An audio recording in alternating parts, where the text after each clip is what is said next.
I was 18 years old when I got married. I belonged to a very conservative family, a Baloch family, where good daughters never say no to their parents. My father wanted me to get married, and all I said was, if that makes you happy, I'll say yes. And of course, it was never a happy marriage. Just about after 2 years of getting married, about 9 years ago, I met a car accident.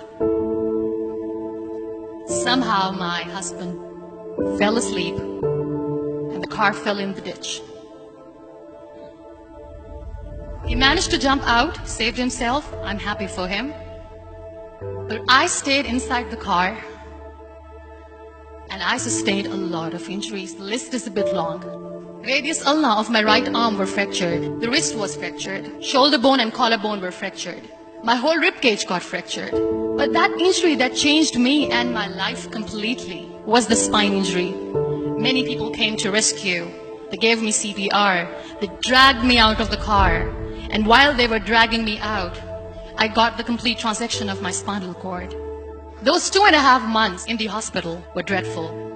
I was at the verge of despair. One day, doctor came to me and he said, well, I heard that you wanted to be an artist, but you ended up being a housewife. I have a bad news for you. You won't be able to paint again. Next day, doctor came to me and said, your spine injury is so bad, you won't be able to walk again. I took a deep breath and I said, it's all right. Next day, doctor came to me and said, because of your spine injury and the fixation that you have in your back, you won't be able to give birth to a child again. That day, I was devastated. I started to question my existence. Why am I even alive?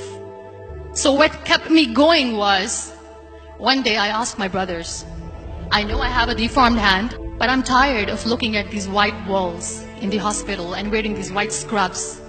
Bring me some colors, bring me some small canvas. I want to paint. So the very first painting I made was on my deathbed, where I painted for the very first time. What an amazing therapy it was. Without uttering a single word, I could paint my heart out. I could share my story. People used to come and say, what lovely painting. So much color. Nobody could see the grief in it. Only I could.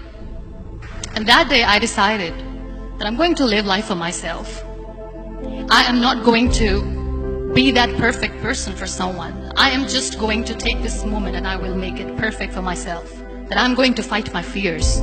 So I wrote down one by one all those fears. And I decided that I'm going to overcome these fears one at a time. You know what was my biggest fear? Divorce. But the day I decided that this is nothing but my fear, I liberated myself by setting him free. And I made myself emotionally so strong that the day I got the news that he's getting married, I sent him a text that I'm so happy for you and I wish you all the best. And he knows that I pray for him today. Number 2 was, I won't be able to be a mother again. And that was quite devastating for me. But then I realized there are so many children in the world, all they want is acceptance. So there is no point of crying, just go and adopt one. And that's what I did.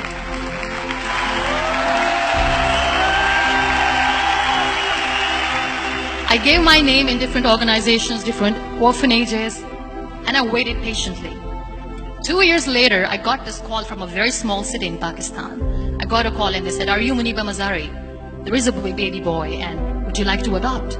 I could literally feel the labor pain. I said, yes, I am going to adopt him. I am coming to take him home. And that day, I was 2 days old and today he's 6. You know, when you end up being on the wheelchair, what's the most painful thing? People think that they will not be accepted by the people because we, in the world of perfect people, are imperfects. So I decided to appear more in public. I started to paint. I have done a lot of modeling campaigns. I decided that I'm going to join the national TV of Pakistan as an anchor person. I became the National Goodwill Ambassador for UN Women Pakistan, and now I speak for the rights of women, children. I was featured in BBC 100 Women for 2015. I'm one of Forbes' 30 under 30 for 2016. So when you accept yourself the way you are, the world recognizes you. It all starts from within. We have this amazing fantasy about life. This is how things should work. This is my plan. It should go as per my plan. If that doesn't happen, we give up. I never wanted to be on the wheelchair. Never thought of being on the wheelchair. This life is a test and a trial, and tests are never supposed to be easy. So when you are expecting ease from life, and life gives you lemons, then you make the lemonade, and then do not blame life for that. It is okay to be scared. It is okay to cry. Everything is okay, but giving up should not be an option. They always say that failure is not an option.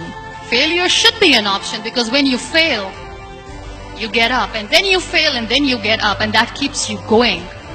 Embrace each and every breath that you are taking. Celebrate your life. Live it. Don't die before your death. Real happiness lies in gratitude. So be grateful, be alive, and live every moment.